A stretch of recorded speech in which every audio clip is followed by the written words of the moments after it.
Corona से मृत सरकारी कर्मियों की सूची मांगी थी और निर्णय लिया था कि उसे विशेष पारिवारिक पेंशन दिया जाएगा। जिन विभागों ने सूची नहीं दिया उनसे कब तक सूची प्राप्त करने का काम करेंगे और जिनका सूची प्राप्त हो गया है इन 59 लोगों को कब तक विशेष पारिवारिक पेंशन राज्य में दी जाए। किसी विभाग का कर्मी हो उसकी मृत्यु कोरोना संक्रमण से अपने सरकारी दायित्वों के निर्वहन के क्रम में हुआ है तो वो जरूर सूचना दे, सरकार सभी आगे की आवश्यक कार्रवाई करे।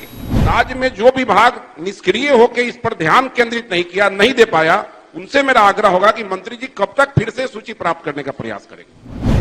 बिहार विधानसभा की कार्यवाही शुरू होते ही सदन में हंगामा मच गया जब मुख्यमंत्री नीतीश कुमार के खास मंत्री विजय चौधरी को बीजेपी विधायक ने घेर लिया। बीजेपी विधायक पवन जायसवाल ने दरअसल विजय चौधरी से ये सवाल किया कि आप बताइए, कोरोना काल में जितने सरकारी कर्मी की जान चली गई थी उनके परिवार को अब तक सरकारी लाभ क्यों नहीं मिला है, कोई पेंशन क्यों नहीं मिला है। ये सवाल सुनते ही नीतीश कुमार के खास मंत्री विजय चौधरी पानी पानी हो गए। विजय चौधरी के पास इस बात का कोई जवाब ही नहीं था। पवन जायसवाल जो कि बीजेपी के विधायक हैं, उन्होंने जब अपने ही सरकार पर सवाल उठाया, अपने ही सरकार के सबसे खास मंत्री नीतीश कुमार के बेहद चहेते मंत्री विजय चौधरी पर जब सवाल उठाया, उन्होंने पूछा कि आप बताइए, कोरोना काल में जितने सरकारी कर्मी की जान चली गई थी उनके परिवार को आपने अब तक पैसे क्यों नहीं दिए हैं। तो इस पर विजय चौधरी जो कि प्रभारी मंत्री है, उन्होंने जवाब दिया। उन्होंने कहा कि 59 ऐसे मामले आए थे जहां सरकारी कर्मी की जान चली गई थी, जिनमें से 57 मामलों को हमने स्वीकार कर लिया है, उसकी स्वीकृति हो गई है, पैसा चला जाएगा, लेकिन 2 मामले अभी भी शेष बचे हैं जिसका सत्यापन होना बाकी है। जैसे ही इन 2 मामले में सत्यापन होगा तमाम लोगों को पैसे चले जाएंगे। हालांकि इस जवाब से बीजेपी के विधायक पवन जायसवाल संतुष्ट नहीं होते नजर आए। उन्होंने कहा कि स्वास्थ्य विभाग में सबसे अधिक लोगों की मृत्यु हुई थी, लेकिन अब तक स्वास्थ्य विभाग से इसकी सूची नहीं आई है और आप जो आंकड़ा बता रहे हैं ये आंकड़ा एग्जैक्ट नहीं है, अभी कई सारे विभाग की सूची आनी है। इस पर विजय चौधरी ने ये कहा कि अगर आपके संज्ञान में कोई मामला है तो आप हमें बताइए, क्योंकि हमारे पास जो मामला आया था उस मामले पर हमने ये पूरा एक्शन लिया है और उन्हें पैसा चला जाएगा। आप सुनिए, जब बीजेपी विधायक ने सवाल उठाया तो नीतीश के खास मंत्री ने कैसे जवाब दिया है। नहीं था जवाब। माननीय मंत्री वित्त विभाग।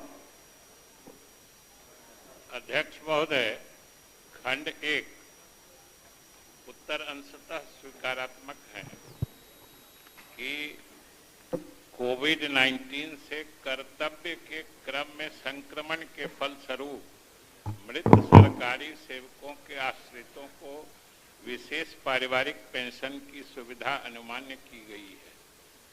संकल्प में विहित शर्तों को पूरा करने की स्थिति में तत्संबंधी प्रस्ताव प्रशासनिक विभाग के माध्यम से मुख्य सचिव की अध्यक्षता में गठित अनुग्रह अनुदान समिति के विचारार्थ वित्त विभाग को उपलब्ध कराने का निर्देश निर्गत है।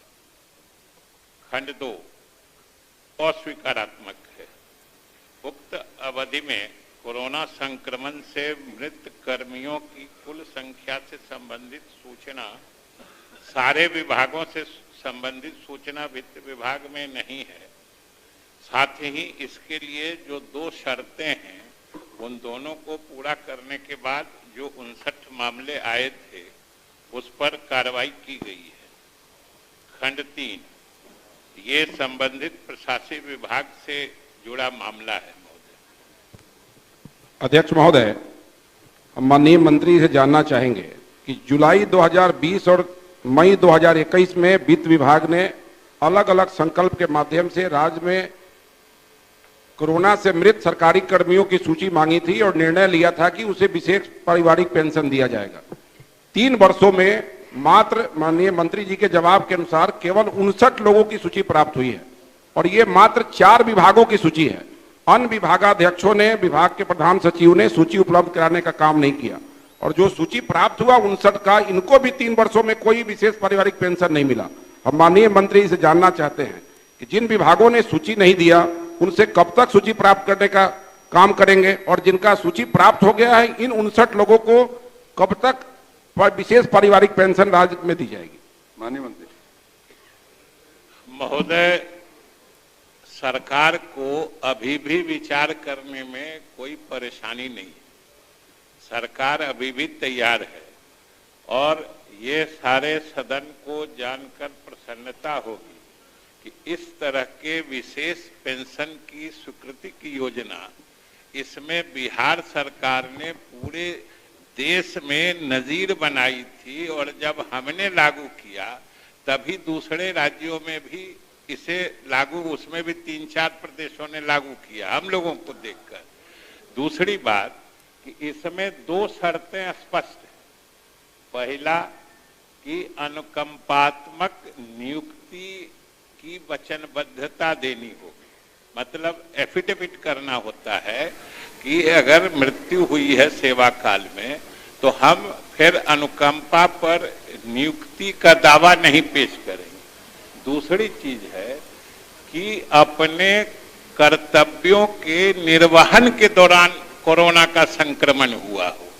मान लीजिए कि उस समय तो सब जानते हैं लॉकडाउन लगा हुआ था और कोई अपने घर में संक्रमित हो गए तो उनके लिए ये योजना नहीं है।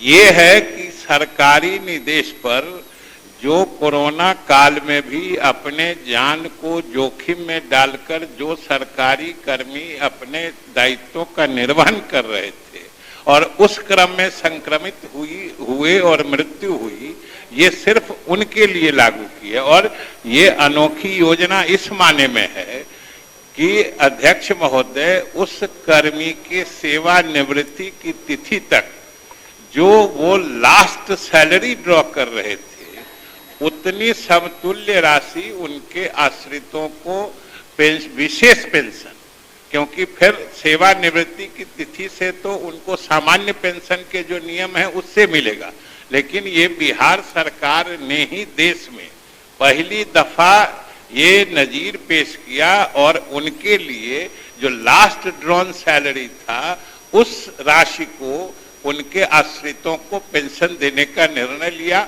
और इसमें 2 चीज और स्पष्ट है कि इसमें एक तो अनुकंपा पर हम नियुक्ति का दावा नहीं करेंगे और दूसरी चीज कि सरकारी दायित्व के निर्वहन के क्रम में वो संक्रमित हुए थे। ये 2 चीजों की सत्यता प्रमाणित की जाती है, उसके बाद इसकी स्वीकृति दी जाती है। और इस तरह के मामले 59 आए हैं और ये मौलिक दायित्व संबंधित विभागों का है कि जिन विभागों के कर्मी की मृत्यु हुई है ये उनके तरफ से प्रस्ताव आता है तो वित्त विभाग फिर इसमें पहल करके मुख्य सचिव की अध्यक्षता वाली समिति से इसकी स्वीकृति प्राप्त करती है। इसमें सरकार को, बल्कि सरकार ने तो विशेष प्रावधान ही किया था। अगर माननीय सदस्य को या किसी माननीय सदस्य ऐसी सूचना है, चाहे किसी विभाग का कर्मी हो, उसकी मृत्यु कोरोना संक्रमण से अपने सरकारी दायित्वों के निर्वहन के क्रम में हुआ है तो वो जरूर सूचना दे, सरकार सभी आगे की आवश्यक कार्रवाई करेगी। अध्यक्ष महोदय, इतना विस्तृत जवाब दिया मंत्री जी। माननीय मंत्री जी को, और सरकार हमारी सरकार है और सरकार ने जो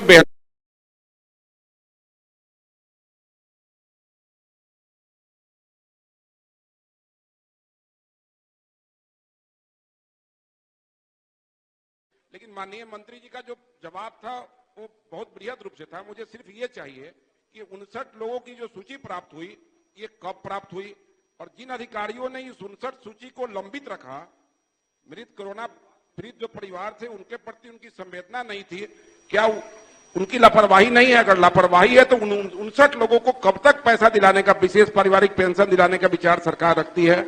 और राज्य में जो विभाग निष्क्रिय होकर इस पर ध्यान केंद्रित नहीं किया, नहीं दे पाया, उनसे मेरा आग्रह होगा कि मंत्री जी कब तक फिर से सूची प्राप्त करने का प्रयास करेंगे?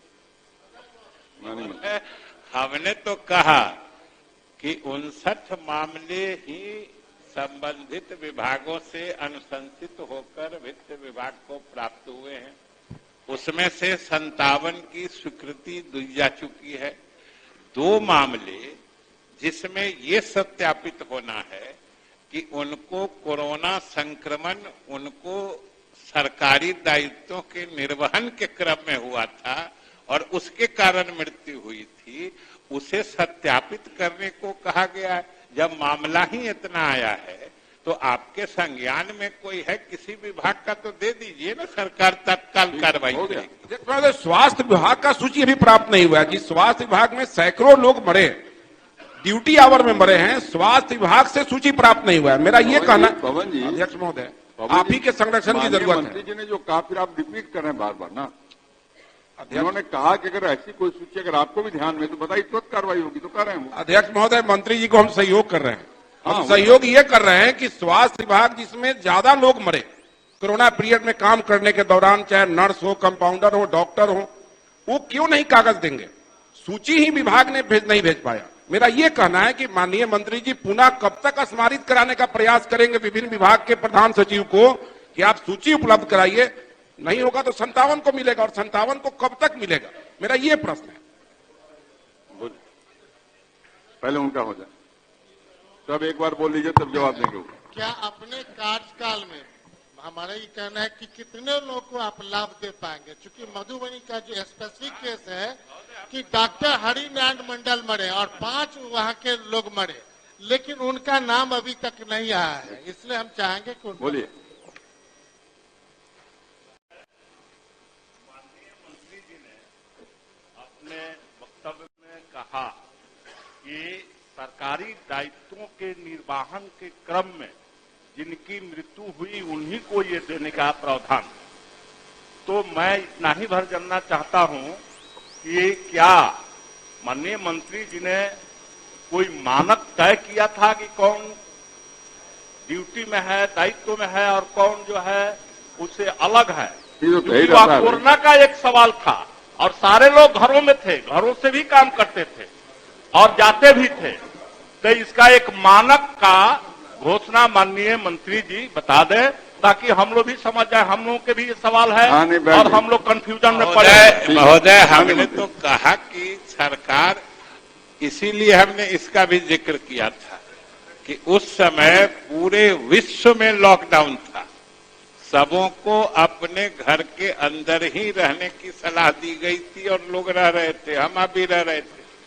उसमें सरकारी दायित्वों का निर्वहन वही कर रहे थे जो किसी की सेवा कर रहे थे, जो इलाज कर रहे थे, जो दवा पहुंचा रहे थे। तो ये तो सामान्य ज्ञान की बात है। वर्ल्ड क्लास सर्जरी सेवाओं के लिए नेताजी सुभाष मेडिकल कॉलेज एवं हॉस्पिटल में न्यूरोलॉजी, आधुनिक माइक्रोस्कोप से विभिन्न तरह के ब्रेन एवं स्पाइन की सर्जरी, यूरोलॉजी, लेजर और लैप्रोस्कोपी जैसे अत्याधुनिक इक्विपमेंट से यूरोलॉजी से संबंधित सभी प्रकार के उपचार। NSMCH, अम्हारा, बिहटा, पटना।